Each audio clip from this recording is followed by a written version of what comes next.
तरह अन्यों से अंग मेरा पुत्र विमिग मान्या पूजित।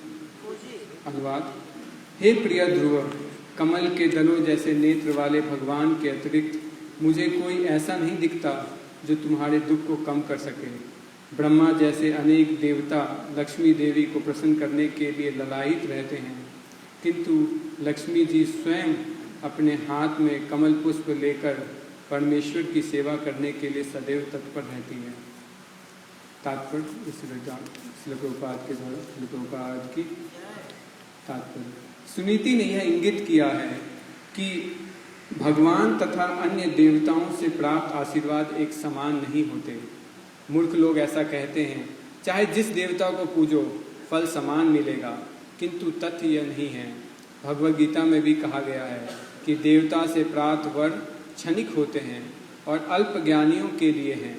दूसरे शब्दों में, चूंकि सारे ही देवता भौतिकता की दृष्टि से बद्ध जीव ही हैं, अतः यद्यपि ये उच्च पद पर आसीन होते हैं तो भी उनके वरदान स्थायी नहीं हो सकते।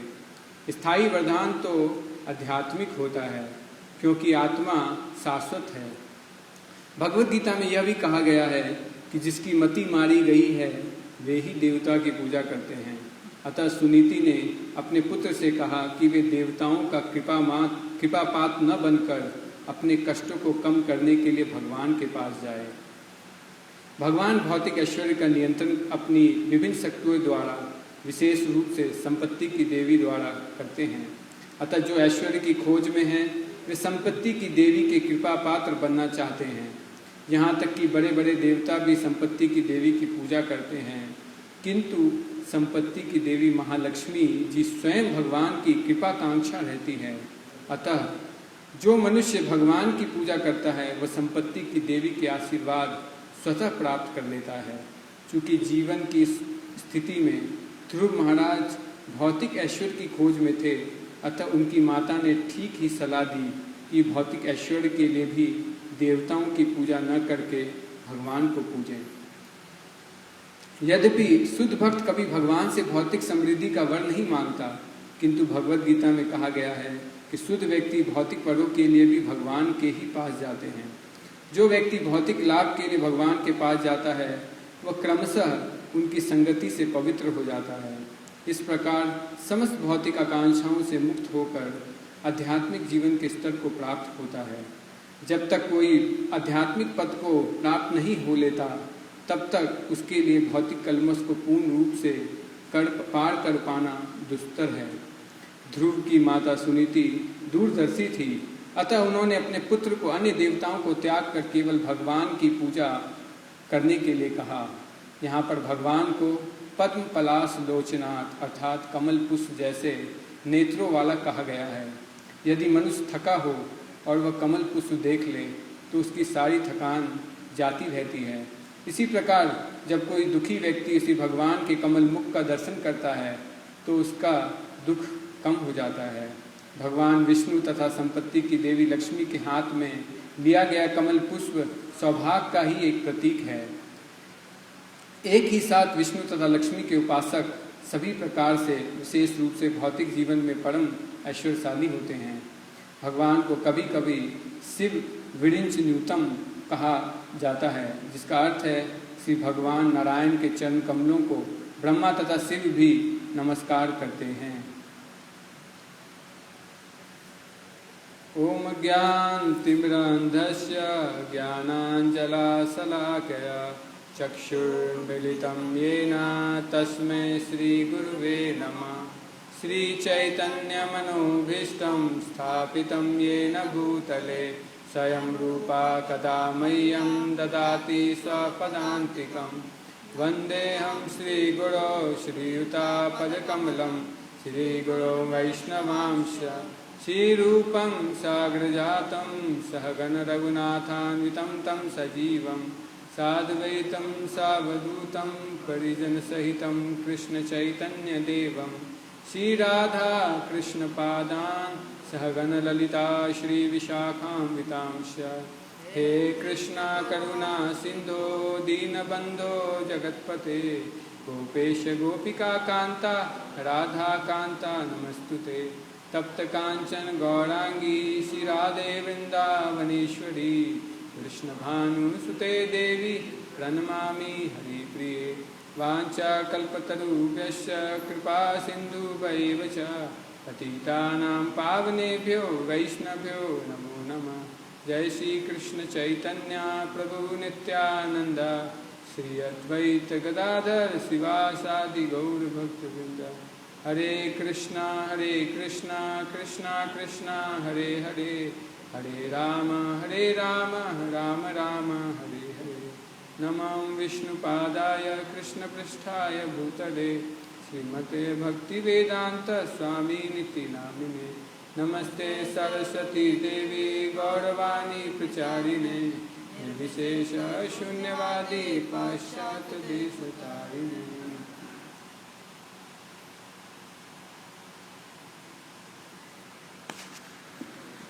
हरे कृष्ण। तो पहले तो मैं सभी वरिष्ठ भक्तों से, क्योंकि मेरे से भी बहुत सालों से भक्ति कर रहे हैं, वो सब यहाँ पे बैठे हुए हैं, तो उनसे मैं आशीर्वाद की कामना करूँगा। बस सेवा के लिए हम यहाँ पे बैठे हुए हैं, स्पेशली केशवपुरी से। और बहुत सौभाग्य का विषय होता है जब भागवतम की चर्चा मिलती है, क्योंकि आपको खुद भी बहुत अपने आप को देखने का मौका मिलता है भागवतम की तरह से। तो एक बहुत सीनियर भक्तों से, सीनियर भक्त से मैं सुन रहा था, तो वो बता रहे थे कि जो भागवतम है वो एब्सोल्यूट है, उसके अंदर कुछ कमी नहीं है, फिर भी भागवतम में तात्पर्य की क्या आवश्यकता है। तो तात्पर्य तो वो बता रहे थे कि तात्पर्य जो है वो हमारे लिए जो है साधक भक्तों के लिए। भागवतम तो भगवान स्वयं है, तो वो तो स्पष्ट है, कुछ उसमें छुपा हुआ नहीं है, वो तो सारे अंधकार को मिटाता है। तो जो तात्पर्य है वो हमारे अंधकार को मिटाने के लिए प्रभुपाद जी ने दिए हैं। तो हमें जो है उस तात्पर्यों से कुछ सीखना चाहिए। और जब ध्रुव महाराज का प्रसंग शुरू हो रहा है तो प्रभुपाद जी 8वें श्लोक में ही इस चीज़ को स्पष्ट कर दे रहे हैं कि ध्रुव महाराज की हमारा क्या उसमें वो है। प्रभुपाद जी लिख रहे हैं, ध्रुव महाराज के जीवन की घटनाएं भक्त के लिए अत्यंत मोहक हैं। अपने उनके पवित्र कार्यों से शिक्षा लेकर कोई भी अपने आप को भौतिकता से विलग करके कठिन तपस्या द्वारा भक्ति में सेवा को बढ़ा सकता है। ध्रुव के पवित्र कार्यकलापों को सुनकर ईश्वर के प्रति श्रद्धा भाव बढ़ाया जा सकता है और भगवान से प्रत्यक्ष संबंध स्थापित करके भक्ति के दिव्य पद को प्राप्त किया जा सकता है। तो प्रभुपाद जी स्टार्टिंग में ही बता रहे हैं कि क्या उद्देश्य के साथ ध्रुव महाराज का जो पास टाइम है उसको हमें पढ़ना चाहिए। तो बेसिकली हमें इंग्लिश में अगर कहें तो एनालाइज करना चाहिए जो भी हम पढ़ें, और उसको फिर उसको एंटिसिपेट करके थोड़ा विचरण करके उसके बाद उसको अपने जीवन में उतारने का प्रयास करना चाहिए। तो हम भी कुछ चर्चा करेंगे यहाँ पे। सुनीति, तो ध्रुव महाराज का प्रसंग चल रहा है और सुनीति महारानी जो है वो ध्रुव जो है वो अभी उनकी जो सौतेली माँ थी, जो आप लोग जो आ ही रहे हैं कई लोग, तो ध्रुव महाराज की जो सौतेली माँ सुरुचि थी, उन्होंने अपने पिता के जो पैर है उस पर बैठने के लिए मना कर दिया। तो जब मना कर दिया तो उनको बड़ा दुख हुआ, ऐसा लगा जैसे सांप को किसी ने लाठी से मार दिया है। तो बिल्कुल तिलमिला गए, क्या करना है कुछ समझ नहीं आ रहा उनको। तुरंत अपनी माता के पास गए और माता की शरण ली। सुनीति माता अब उनको बता रही कि क्या करना चाहिए उनको। तो पहले बोले द्वेष मत करो दूसरों से एनवी मत करो। जो ये आपके अंदर जो ये भावना आई है इसको त्याग दीजिए। अगर आप चाहते हो कि आप शांति प्राप्त करना चाहते हो, हायर जो आप गोल प्राप्त करना चाहते हो, अपना भक्ति में उन्नति चाहते हो, तो आप इसको त्याग दो, एनवी को त्याग दो, द्वेष को। और जो आपको कष्ट भी हो रहा है उसको भी त्याग कर दो। कैसे त्याग कर दो? ये आपके पिछले कर्म के वो होंगे, उसको करके त्याग दो। इस तरह से सुनीति बोल के फिर आगे बढ़ती है और बताती है कि भगवान की शरण लीजिए, एक मति होके। हमारी मति तो बहुत जगह है, यहाँ पे बता रहे एक मति, तो एक मति होके भगवान की शरण लो, मन को पूर्ण रूप से भगवान में। तो इसमें विशेष ये है कि सुनीति महारानी जो है वो बोले कि बुद्धिमान लोग क्या करते हैं, है ना, बुद्धिमान लोग का क्या विचार है ना, और बुद्धिमान लोग को क्या करना चाहिए। प्रभुपाद जी लिख रहे हैं कि वो दूरदर्शी थी, सुनीति महारानी जो थी, जो दूरदर्शी थी, वो दूर तक का देख पा रही थी। तो जब दूर तक का देख पा रही थी तो उनको पता था कि आगे क्या होने वाला है। मुझे याद है जब मैं बहुत छोटा था, मतलब 7वीं 8वीं क्लास में था, तो मैं दिल्ली मेरे को भेजा गया था ट्रेन में बैठ के। तो माता जो है, पिताजी सारा बताते हैं रास्ते में क्या करना है, ट्रेन से बाहर मत निकलना, स्टेशन पे उतरना मत, ऐसा मत करना, वैसा मत करना, ये करना सब है ना, जो दिया है वही खाना, बाहर से किसी से मत कुछ लेना। उसी तरह से सुनीति महारानी क्या है, अपने बच्चे को सारा कुछ बता रही है कि देवताओं की पूजा मत करना, कृष्ण की पूजा करना, है ना। कृष्ण जो है उनका जो भी वो देंगे वो शाश्वत है, देवता जो देंगे वो शाश्वत नहीं है, इस तरह से बता रही है। तो बच्चे को जैसे बताया जाता है वैसे उनको पूरा सब कुछ गाइड कर रही है ना, कि देवताओं के पास मत जाओ, वो कम बुद्धिमान वाले होते हैं, जो लोग होते हैं वही जाते हैं देवता के पास, तुम बुद्धिमान बनो, तुम मत जाना, ऐसे करके बता रही है। और जो देवता देंगे वो भी क्षणिक हैं, लेकिन भगवान क्या है, शाश्वत है, भगवान का धाम शाश्वत है, भगवान की लीलाएं शाश्वत हैं। तो भगवान की प्राप्ति के लिए तो ये बुद्धिमान व्यक्ति का वो है। क्यों देवताओं के पास नहीं जाना, क्योंकि वो क्या है, मेटेरियलिस्टिक कंडीशन, इंग्लिश में लिखा है प्रभुपाद जी ने, यहाँ पे लिखा है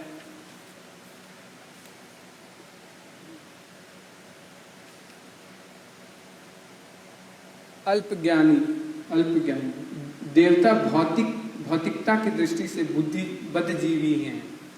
कहने का मतलब है देवता भी बद्ध हैं, इसीलिए उनके पास मत जाना। क्यों, उनका शरीर जो है वो क्या है, आ ब्रह्मणा भूताले का पुनरावृत्ति नाम, वो क्षय हो जाता है, और उनका मन जो है वो हमेशा वासना में लगा रहता है, इसीलिए उनके पास मत जाना। उनके उनके उनके, उनके जो वृत्ति संस्कार जो हैं बहुत खराब है, वो खुद बता रहे हैं। 5वें स्कंद में देवता कहते हैं किम दुष्कतरे न क्रतुभिस्तपोवृत्ते दानादिवीर्वदुजैन फल्गुना न यत्र नारायण पदा पंकज स्मृति प्रमुष्ठसितेन्द्रियतोषात्। वो बोल रहे हैं कि हमने इतनी तपस्या करके ये देवता का पद पाया, इतना ऊंचा पद पाया है, और हमारी मति जो है वो नारायण में नहीं लगती, कृष्ण में नहीं लगती, क्योंकि वो संस्कार बद्ध, हमारी जो अवस्था है वो बद्ध अवस्था है। बद्ध अवस्था के मतलब क्या है कि हमारे जो स्क्रिप्ट, एक हमारे दिमाग में स्क्रिप्ट सेट हो गया है, अब हम उस स्क्रिप्ट के अनुसार ही भोग में लगे रहते हैं। देवता यही बोल रहे हैं कि हमारा जो स्क्रिप्ट है, हमारे संस्कार जो हैं, इतनी तपस्या करके हमने ये पोजीशन पाया, और स्क्रिप्ट जो है वो क्या छपा हुआ है, इंद्र देवती का। अब क्या करें, हमारी मति नहीं लगती, मजबूर, अपने आप इस तरह से बोल रहे हैं, मजबूर हैं, हमारी मति नहीं लगती भगवान। तो ये देवता बता रहे हैं। और श्रुति महाती यही बताई तुम बुद्धिमान हो, तुम भोग में मत लगना, भोग में मत लगना, तुम सही आचरण को पालन करो। ऐसा बोलते हैं ना, bird of same feather flag together, जो एक समान कलर के पक्षी होते हैं एक साथ उड़ते हैं, तो ऐसे पक्षियों से मत मिलो आके, ऐसे पक्षियों, ऐसे देवताओं के शरण में मत जाओ, है ना। तो ऐसे भक्त जो हमें, उसके प्रभुपाद जी लिख रहे हैं यहाँ पे कि अतः यद्यपि ये उच्च पद पर आसीन होते हैं तो भी उनके वरदान स्थायी नहीं होते, ऑल तो वो आपको हायर पोजीशन में दिख रहे हैं। ऐसे कई भक्त आपको मिलेंगे हमारे समाज में भी जो बहुत उच्च कोटि में होंगे, उनका पोजीशन बहुत हाई होगा, वरिष्ठ होंगे बहुत सालों में उनके पोस्ट पोजीशन में, लेकिन क्या बता रहे हैं, उनका संग मत करना। उच्च कोटि के हैं, उनको प्रणाम कर सकते हैं लेकिन उनका संग मत कीजिए, है ना। क्यों, क्योंकि वो भोग की तरफ लेके जाएंगे हमें। तो वैसे ही इतने संस्कार खराब हैं, और ऐसे व्यक्ति के संग में जाएंगे तो क्या होंगे, वो और हमारी इच्छाओं को बढ़ाएंगे। चलिए थोड़ा सा खा के आ जाते हैं, ये बाहर का खा लेते हैं, ऐसे मन में विचार आएंगे, वो बोलेंगे चलो थोड़ा सा घूम के आ जाते हैं, इतना सा करने में क्या दिक्कत है। ऐसे करके वो हमें प्रलोभन देंगे और उस तरफ ले जाएंगे। तो शास्त्र भी बताते हैं कि ऐसे भक्त का संग नहीं करना चाहिए। रूप गोस्वामी बताते हैं जो इस तरह से चीज़ों में लगा हुआ है, बड़ी स्थिति में है लेकिन उसके आचरण शुद्ध नहीं है ना। तो इस तरह से करेंगे तो श्रुति माने करेंगे, क्या होगा तुम्हारे साथ, तुम्हारा कोई भौतिक शरीर नहीं मिलेगा, तुम्हारा क्या है, क्योंकि भगवान क्या है, परमानेंट बेनिडिक्शन देंगे, है ना। यहाँ पे लिखा है, क्या लिखे हैं, आध्यात्मिक मिलेगा, तो आध्यात्मिक शरीर मिलेगा। जैसे नारद मुनि हैं, उनको आध्यात्मिक शरीर मिला, है ना, तो ना आध्यात्मिक शरीर मिलेगा। तो आध्यात्मिक शरीर होगा तो न भौतिक शरीर होगा, न भौतिक परेशानी होगी, न भौतिक समस्या होगी। शरीर है, मन है भौतिक, तो परेशानी, जब कुछ नहीं रहेगा तो कोई परेशानी नहीं होगी। इस तरह से श्रुति माँ ने बता रही है। जो देवता हैं वो एक बिजनेसमैन की तरह हैं। किसी को धन की आवश्यकता है, बड़े बिजनेसमैन के पास चले गए तो कुछ धन दे देंगे, लेकिन सारी समस्याएं दूर नहीं कर सकते, आपके शरीर के कष्ट को दूर नहीं कर सकते, है ना। इस तरह से वो पूरा कष्ट नहीं, लेकिन कृष्ण जो है वो मुकुंद हैं, वो सारे कष्ट का निवारण कर सकते हैं, वो मुक्ति को देते हैं, है ना। और कृष्ण क्या है, ईशावास्यम इदम सर्वम जगत अविद्या मूर्तिना, पूरा सब कुछ क्या है, भगवान का ही। कुछ भी चाहिए आपको तो भगवान दे देंगे। तो इसीलिए प्रभुपाद जी बोलते थे कि बेस्ट बिजनेस करना चाहिए हमें, है ना। जो वो है ना, वशिष्ठ का गुरु ने बुक लिखी है फैमिली बिजनेस, तो बेस्ट बिजनेस क्या है, गेंडे का शिकार करो, है ना। छोटी मोटी चीज़ों के पीछे मत रहो, है ना। कोई कह सकता है कि कई बार हम एग्जाम्पल देते हैं लोग कि चॉकलेट जो है 5 आप चॉकलेट मांगता है बच्चा, तो अगर उसको 100 रुपये का नोट दे दिया तो 100 रुपये में तो बहुत सारी चॉकलेट आ जाएगी। लेकिन जो फैक्ट्री का मालिक है उससे दोस्ती कर ली तो कितना है, अनलिमिटेड है। ईशावास्यम इदम सर्वम, तो भगवान की पूजा करो। और यही शास्त्र भी बोलते हैं, देवर्षि भूतात्मनिनम प्रीतिनाम न किंकरो नयम ऋणीचराजम सर्वात्मनाय शरणम शरण्यम गतो मुकुंदम परिहृत करतम। कि अगर भगवान की शरण ले ली, मुकुंद की शरण ले ली, है ना, तो क्या होगा, जितने देवी देवता जितनी भी चीज़ें वो सब हो जाएंगे, कुछ भी और करने की आवश्यकता नहीं है। तो बड़ा अच्छा है, सर्वत्व या शरणम शरण्यम। तो आगे और भी थोड़ा इसमें एक और श्लोक है, बहुत उनको अच्छा लगा वो, तो उसको भी समझेंगे। तो बुद्धिमानी यही है कि हम क्या करें, भगवान की शरण लें, है ना। एक और कारण प्रभुपाद जी बता रहे हैं, उसका एक रीज़न ये भी है कि जो भौतिक संपदा है वो भी भगवान ही कंट्रोल कर रहे हैं। लक्ष्मी जी कौन है, भगवान की जो सेविकाएँ हैं, भगवान की अर्धांगिनी है और सेवा करती है, तो वो भी उनके पास ही है। तो कम बुद्धिमान वाले जो लोग हैं वो लक्ष्मी के पास जाते हैं, लक्ष्मी की पूजा कर रहे हैं, ब्रह्मा शिव सब लक्ष्मी की पूजा को मनाने में लगे हैं। लेकिन लक्ष्मी चंचला है, जहाँ भगवान रहती है वहीं पे लक्ष्मी रह सकती है स्थिर, बाकी तो घूमने के लिए कहीं कहीं चले जाएं, है ना। लेकिन भगवान के पास ही हमेशा थे। इसलिए प्रभुपाद जी आखिरी में लिख रहे हैं कि लक्ष्मी और उनकी उपासक जो करता है साथ में नारायण की, उसको सारा धन मिलता है। लोग बाहर क्या चाहते हैं, लक्ष्मी को चाहते हैं, भगवान को नहीं चाहते हैं। लेकिन सुनीति महानी बोल रही है कि तुम ऐसा मत करना, तुम्हें ऐसा नहीं करना है कि तुम, क्यों, क्योंकि लक्ष्मी चंचल है ना। क्या होता है हमारे जीवन में, लक्ष्मी इकट्ठा कर ली बीमारी हो जाती है, कुछ अवैध धन संपत्ति इकट्ठा कर ली, काले कोट वाले वाइट सफ़ेद कोट वाले आते हैं वो ले जाते हैं। तो भगवान की पूजा करने में बुद्धिमानी है ना। और ये ब्रह्मा जी भी एक जगह पे नारद मुनि को बताते हैं।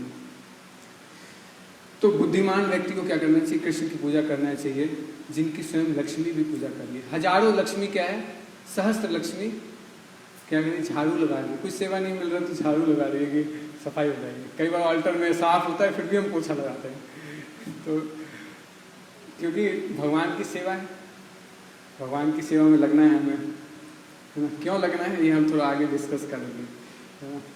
तो सुनीति मानी जो बुद्धिमान है, किस तरह से बुद्धिमान है कि उनको पता है कि पूर्ण शांति, पूर्ण स्वतंत्रता सिर्फ भगवान की शुद्ध भक्ति करके ही मिल सकती है। आज मैं पृथु महाराज का प्रसंग पढ़ रहा था, उसमें श्रील प्रभुपाद लिख रहे हैं कि पूर्ण संतुष्टि सिर्फ शुद्ध भक्त को ही मिल सकती है, जो भगवान की सेवा के अलावा कुछ और नहीं चाहता है। प्रभुपाद जी आगे लिख रहे हैं कि हर व्यक्ति क्या चाहता है, मन की शांति चाहता है, संतुष्टि चाहता है ना। लेकिन कैसे मिल सकती है, सिर्फ शुद्ध भक्त बन के मिल सकती है। ये बड़ा विचित्र सिचुएशन है। प्रभुपाद जी लिख रहे हैं यहाँ पे तीसरे पद में, यदि भी शुद्ध भक्त कभी भगवान से भौतिक समृद्धि का वर नहीं मांगते तो शुद्ध भक्त कभी मांगते नहीं है भगवान से, वो भगवान की संतुष्टि जाते हैं। तो हम देखते हैं शास्त्रों में कई उदाहरण हैं ऐसे, है ना। गोपियाँ हैं, मतलब भगवान के लिए नरक में जाने के लिए तैयार है। देखिए क्या स्थिति है उनकी, ये शुद्ध भक्ति का लक्ष्य, शुद्ध भक्ति के लिए नरक में जाने के लिए रेडी। श्रीमती राधा रानी जो सर्वश्रेष्ठ भक्त हैं, पूर्ण रूप से भगवान के लिए सेवा में लगते हैं। तो ये जो भाव है शुद्ध भक्ति का, ये जो है वो है। लेकिन यहाँ पे प्रभुपाद जी एक लिख रहे हैं, हाँ, कि ध्रुव महाराज की ये स्थिति नहीं है। हाँ, चूंकि जीवन की स्थिति में ध्रुव महाराज भौतिक ऐश्वर्य की खोज में थे, अतः उनकी माता ने ठीक ही सलाह दी कि भौतिक ऐश्वर्य के लिए भी देवताओं की पूजा न करने को पूजें। कहने का मतलब ये है कि ठीक है, हम शुद्ध भक्ति अभी नहीं कर पा रहे, कोई बात नहीं, तो हमारे लिए बहुत अच्छा है कि भगवान की ही सेवा में लगें, भगवान के चरणों में जाएं, ये सही है। तो अगर हम भगवान के चरण में होंगे तो हम क्या हैं, अभी हम सकाम हैं, हमारी बहुत सारी इच्छाएं हैं। देखिए, मानिए अभी देखिए इच्छा दिख नहीं रही होगी, भक्ति के प्रभाव में कई बार नहीं दिखती, लेकिन संस्कार है ना, वृत्ति, वासना, संस्कार, तीन चीज़ें होती हैं। वृत्ति होती है कि हम किसी चीज़ को एक बार हमारे करने की इच्छा हुई, वासना होती है उसको बार बार उसको करने के लिए हम किसी हद तक भी जा रहे हैं, और संस्कार मतलब वो नेचुरल हो गया। तो कुछ इच्छाएं हमारी नेचुरल है, वो हमें अभी पता भी नहीं है, हमें पता भी नहीं है हमारे अंदर अनर्थ है, हमें पता भी नहीं है, तो उसको निश्चय रूप से भक्ति में लगेंगे तो मिल जाएंगे। तो सकाम से अकाम कैसे बन सकते हैं, ये बहुत अच्छा चैतन्य चैतामृत में मध्य लीला में चैतन्य महाप्रभु बता रहे हैं। कृष्ण तुम्हारा हैते यदि बाले एक बार, माया बंद हैते कृष्ण तारे करे पार। तो सबसे पहले उसके लिए क्या करना पड़ेगा, सकाम से अकाम आने के लिए भगवान की शरण होगी। एक बार आपको क्या करना है, भगवान को शरणागत होना है ना। जिस तरह से विभीषण एक बार भगवान को प्रणाम कर लिया, चैतन्य महाप्रभु अगले इसमें ये श्लोक रामायण से कोट करते हैं, साकृत एव प्रपन्न यस्यो तवस्मिति स उच्यते अभयम सर्वदा तस्मै ददामि तद्व्रताम मम। कि एक बार मेरे को कोई शरणागत हो जाता है तो मैं क्या करता हूँ, उसको अपने आप को दे देता हूँ, है ना। मैं उसको निश्चय वो देता हूँ कि उसको मैं शुद्ध कर दूंगा, है ना। तो एक बार बस देना है। फिर आगे कह रहे हैं चैतन्य महाप्रभु, भुक्ति मुक्ति सिद्धि कामी सुबुद्धि यदि है, गदा भक्ति योगे तबे कृष्णेर भजय। भुक्ति हो, मुक्ति हो, कुछ भी कामना हो, तो शांति चाहिए। भौतिक जगत में कई बार भक्तों को भी शांति चाहिए, तो शांति चाहिए तो क्या है, हमें शांति चाहिए होती तो भगवान की शरण लें, है ना। कृष्णेर भजय, अन्य कामी यद करे कृष्णेर भजन, न मांगिते कृष्ण तारा देन सर चरण। अब क्या है कि ठीक है, हम अन्य कामना से भगवान के पास जा रहे हैं, लेकिन क्या है, कृष्ण बड़े अलग व्यक्ति है। तो क्या बोल रहे हैं, अन्य कामी यदि करे कृष्णेर भजन, और जो इच्छा वाले कृष्ण की भजन करें तो क्या करें, न मांगिते कृष्ण तारे देन सर चरण। भगवान क्या करते हैं, उसको अपना चरण देते हैं।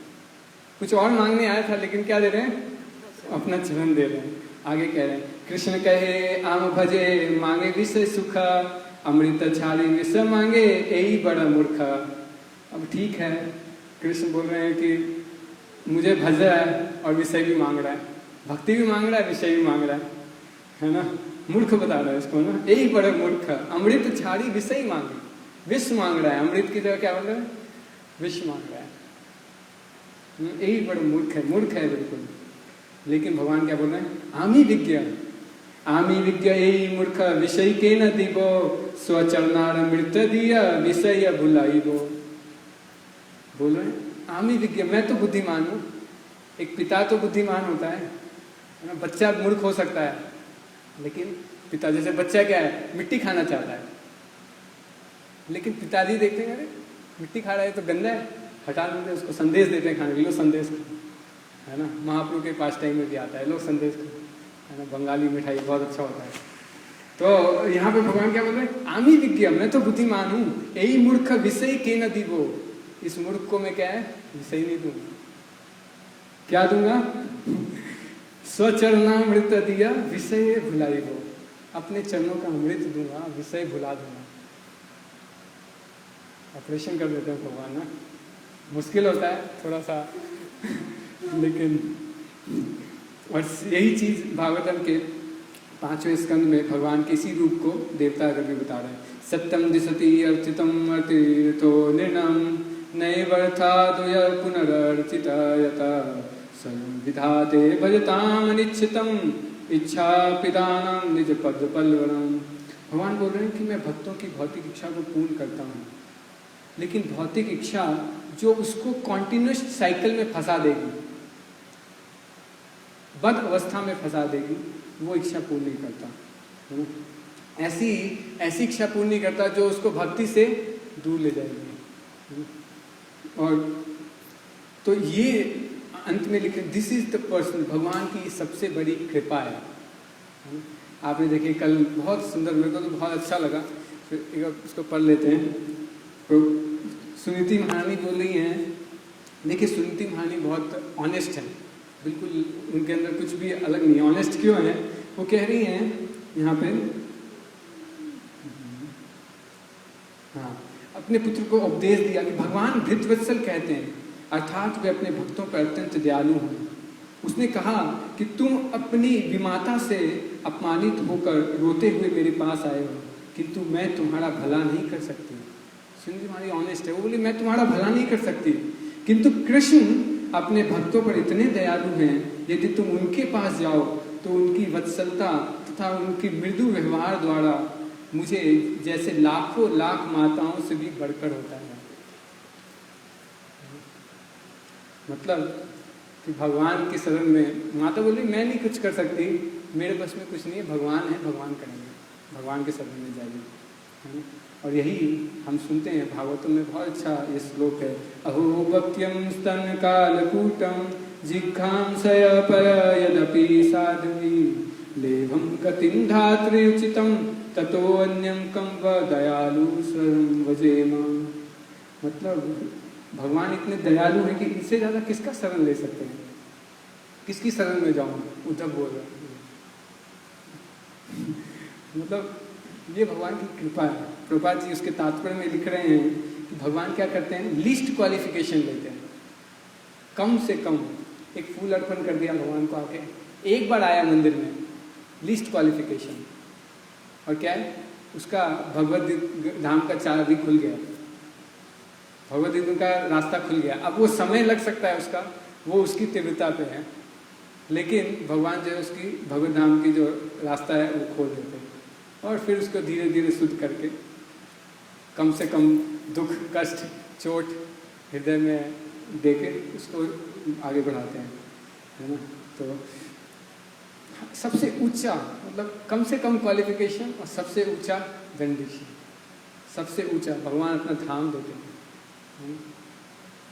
वाह अच्छा है, दयालु शरणम व्रजेम, किसकी मैं और किसकी शरण लूँ, ऐसा बता रहे, Who but the Lord can be ultimate center, ये बताया। तो ये सुनीति महारानी बहुत एक बोनाफाइड गुरु का रोल निभा रही है ना। एक देखिए हम कई बार प्रचार करते हैं, लोग हमारे पास आते हैं, तो हमारी भी ड्यूटी क्या है, भगवान की शरण में भेजना, उनको भी भगवान का नाम जप के लिए, और कोई उपाय नहीं। कई बार लोग सोचते हैं कृष्ण को वहाँ काम ही नहीं कर रहा, ये प्रोसेस जप कर रहा हूँ फिर भी कृष्ण नहीं, हमारी गंदगी इतनी ज़्यादा है, इतने हार्ड हार्टेड हैं कि भगवान जो है, हृदय इतना कठोर है कि भगवान जो है उसमें आ नहीं पाते हैं। तो सुनीति महारानी एक गुरु का भी रोल निभा रही है, और असली गुरु जो होता है वो अपने शिष्य को किधर दर्शाता है, भगवान की तरफ, है ना। वो क्या बोलता है, सर्वधर्मान परित्यज्य, भगवान को शरण में आओ, मम मना मद भक्तो मद्याजी माम नमस्ते, भगवान का स्मरण करो, भगवान को नमस्कार करो, भगवान को प्रणाम करो, भगवान को कुछ अर्पित करो। इस तरह से वो भगवान की ही तरफ वो करते हैं। तो यहाँ पे ध्रुव महाराज को सुनीति महारानी यही बार बार इसी चीज़ को बोल रही है कि आप भगवान की शरण में जाओ, मैं मेरे पुत्र तुम्हें भी भगवान की शरण ग्रहण करनी चाहिए, क्योंकि वे अपने भक्त को ये नहीं है, सॉरी, हे प्रिय ध्रुव, कमल के दलों जैसे नेत्र वाले भगवान के अतिरिक्त मुझे कोई ऐसा नहीं दिखता जो तुम्हारे दुख को कम कर सकता है। ये एक तो हम देख सकते हैं सुनीति महारानी कितने उच्च स्तर में उनकी रिलाइजेशन देखिए, कुछ और नहीं बता रही, भगवान की शरण बता रही, भगवान की भक्ति बता रही। तो इस तरह से वो हो सकता है। तो हम भी अभी भौतिक इच्छाओं से हैं, और कहीं ना कहीं मेरे अंदर तो काफ़ी इच्छाएं हैं। तो मैं भागवतम का पृथ्वी महाराज का प्रसंग कर रहा था, उसमें जो 23वें अध्याय के 11वें श्लोक में इस प्रकार प्रभुपाद मतलब इस पर पृथ्वी महाराज बता रहे हैं कि रेगुलर भक्ति, डिवोशनल सर्विस करने से, भक्ति में लगे रहने से क्या होगा, हमारी मन जो है शुद्ध हो जाएगा, हमेशा भक्ति में लगने से। और यही क्या है, दवाई है, यही मेडिसिन है, भक्ति में लगना। एवं कुछ मेरा थोड़ा ऐसे समस्या चल रहा था, महाराज का एक कोट मेरे अचानक मेरे सामने आया। उसमें महाराज लिख रहे थे कि देखिए दवाई यही है कि भक्ति में लगे रहना। महाराज बोल रहे थे कि भक्त क्या करते हैं, बोलते हैं कि थोड़ा शांति चाहिए अभी ना, अभी थोड़ा रेस्ट चाहिए, बहुत हो गया सेवा, अब थोड़ा सा। हम क्या करते हैं, जैसे कि आयरन रॉड को, हम आयरन रॉड का एग्जाम्पल देते हैं कि उसमें डाला आग में तो फायर ही हो जाएगा, आग की तरह प्रज्वलित हो जाएगा। लेकिन अगर आग से आपने बीच में निकाल लोगे तो ठंडा हो जाएगा, फिर डालोगे फिर गर्म होगा। वो कभी जैसे कि स्टोव में आपने दूध का बर्तन रख दिया और दूध स्टोव को ऑन ऑफ कर रहे हैं, कभी दूध उबल पाएगा? नहीं हो पाएगा, और नहीं कभी उसकी रबड़ी बनेगी। तो उसी तरीके से भक्ति में हम क्या होते हैं, जाते हैं भगवान उसको तपाते हैं, थोड़ा हम सोचते हैं कि बहुत हो गया, अभी बाहर निकलते हैं। तो महाराज वही बता रहे थे कि हमारा ये टेंडेंसी होता है। तो महाराज हमारी ये कमियों को, तो हमें भक्ति में ब्रेक नहीं लेना चाहिए, भक्ति के अंदर कोई ब्रेक नहीं है। तो अभी प्रभुपाद जी से तात्पर्य में लिखते हैं कि अभी क्या हमारा भौतिक मन है, भौतिक बुद्धि है, भौतिक शरीर है, लेकिन हम इन सब से मुक्त हो सकते हैं अगर हम इसमें रेगुलर बोल रहे हैं, भगवान की सेवा में लगे रहेंगे, तभी हम उससे शुद्ध रूप से शुद्ध हो पाएंगे। और विश्वनाथ चक्रवर्ती ठाकुर बहुत अच्छा एग्जाम्पल देते हैं कि जब जिसकी जठरा अग्नि बहुत तेज होती है ना, तो कुछ भी वो खाएगा क्या होगा, ऑटोमेटिक डाइजेस्ट हो जाएगा, उसको अलग से कोई मेडिसिन की जरूरत नहीं है।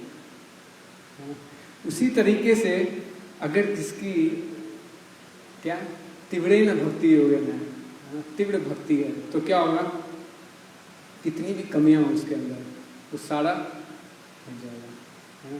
जो भी आपको लग रहा है मेरे अंदर कमी है, वो सब क्या है, खत्म हो जाएगा। और क्या है, वो पूर्ण ज्ञान और वैराग को प्राप्त करेगा। बड़ा बहुत अच्छा है, परफेक्ट आचार्य एग्जाम्पल देते हैं।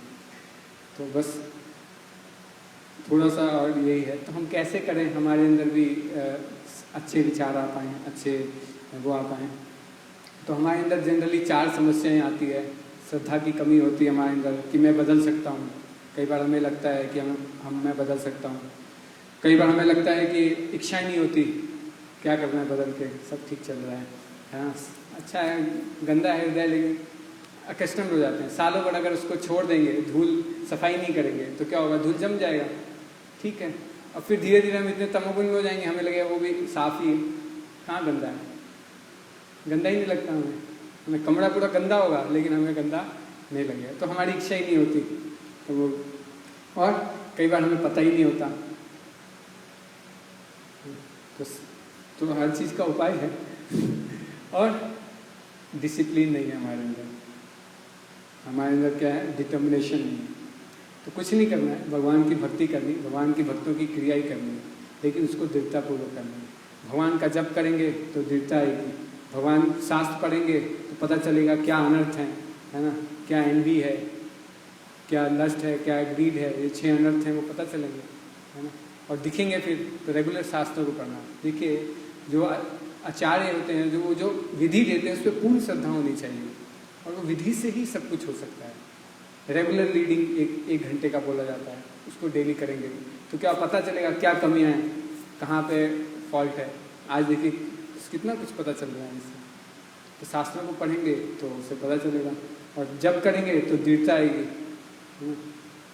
और ऐसे भक्तों का संग करेंगे जो क्या है, जिनके अंदर वो गुण है, उनको देख के हम इंस्पिरेशन ले पाएंगे कि हाँ ऐसा हो सकता है, ये भक्त पहले ऐसा था अब ऐसा हो गया है, उसका मतलब बदलाव आ सकता है। हिपी कैसे थे, पूरे गंदे थे, लेकिन उनके अंदर परिवर्तन आ सकता है, मेरे अंदर भी परिवर्तन आ सकता है। वो इतने जगाई मदाई इतने गंदे थे, आचार्य एग्जाम्पल दे, जगाई मदाई इतने गंदे, तो मैं तो कितना जगाई मदाई से तो कम नहीं, मतलब होऊंगा बहुत ज़्यादा, लेकिन पॉइंट ये कि तो हम अगर उनके देखेंगे तो वो शुद्ध हो गए, तो हम कैसे नहीं हो सकते, हम भी हो सकते हैं। तो उससे श्रद्धा आएगी, बिलीफ आएगा। और अगर हम आसपास के भक्तों के इंस्पिरेशन लेंगे, उनको देखेंगे, तो उनसे हमारे अंदर इच्छा भी आएगी कि हम बदलाव, भक्तों का संग करके इच्छा आएगी। तो यहीं पे मैं विराम दूंगा, इतना ही कुछ चर्चा करना। कुछ प्रश्न हो तो दे सकते हैं। कई वजह से ये सुनते हैं कि हाँ अगर दृढ़तापूर्वक जब करेंगे तो दृढ़ता आएगी, अच्छे से करेंगे, सोचते हैं, इच्छा भी होती है, लेकिन इतना प्रगाढ़ इच्छा नहीं हो पाती, वो टिकता नहीं है लंबे समय तक। एक आध दिन उठा करेंगे फिर से वही स्थिति है। रोजी का प्रश्न है कि कभी हमारी इच्छा होती भी है कि कुछ बदलाव करें, कुछ एक अच्छा वो करें, लेकिन वो हमेशा के लिए दृढ़ता रहती नहीं है। अभी है फिर कल खत्म हो जाए, दृढ़ता रहती नहीं लंबे समय तक। देखिए जो विधि बताई गई शास्त्र में वो यही है कि रेगुलर श्रवण करना है। अगर रेगुलर श्रवण करेंगे तो वो चीज़ बनी रहेगी, तो दृढ़ता बनी रहेगी। लेकिन दिक्कत ये वही है ना, मेडिसिन जो है साइड कर देते कुछ समय में हमारा, या तो हमारे अंदर अलग अलग इच्छाएं, तो हम अलग अलग चीज़ों में ध्यान भटका लेते हैं, ये कर लेता हूँ वो कर लेता हूँ। मेडिसिन तो ले लूँगा, कल तो लिया था, है ना, एक दिन नहीं लूँगा तो क्या होगा। लेकिन क्या है, घाव क्या है, अगर 2 दिन मेडिसिन छोड़ देंगे, कहीं चोट लगा है, 2 दिन मेडिसिन नहीं देंगे तो क्या वो ठीक रहेगा? वो वहाँ पे इन्फेक्शन हो सकता है, वो बढ़ेगा, घाव बढ़ता जाएगा ना। तो मेडिसिन लेते नहीं है तो दिक्कत आएगी। तो रेगुलर श्रवण से हो सकता है। श्रवण बहुत स्ट्रांग विधि है, और श्रवण भी श्रवण की तरह करना है, घूमते फिरते बाथरूम में लगा दिया, इधर लगा दिया, उधर लगा दिया। श्रवण मतलब बैठ के सुनते हुए अच्छे से उसके नोट्स भी बना सकते हैं। तो मेरे को तो यही समझ में आता है, इससे विधि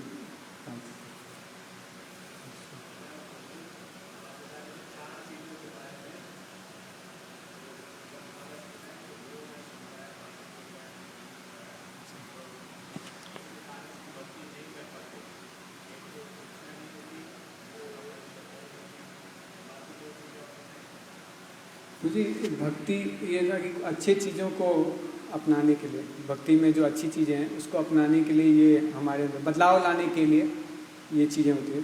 तो इच्छा नहीं होती और हमारे अंदर श्रद्धा नहीं होती, बिलीफ कि हम बदल सकते हैं, और एक ये सही गलत के बीच में भेद करना भी नहीं है, कई बार नहीं होता, और एक दृढ़ता नहीं होती हमारे अंदर। तो 4 चीज़ों की दृढ़ता नहीं होती, विश्वास नहीं हो सकता कि हम बदल सकते हैं, और डिस्क्रिमिनेशन नहीं होता कि बदल पाएंगे या नहीं पाएंगे, और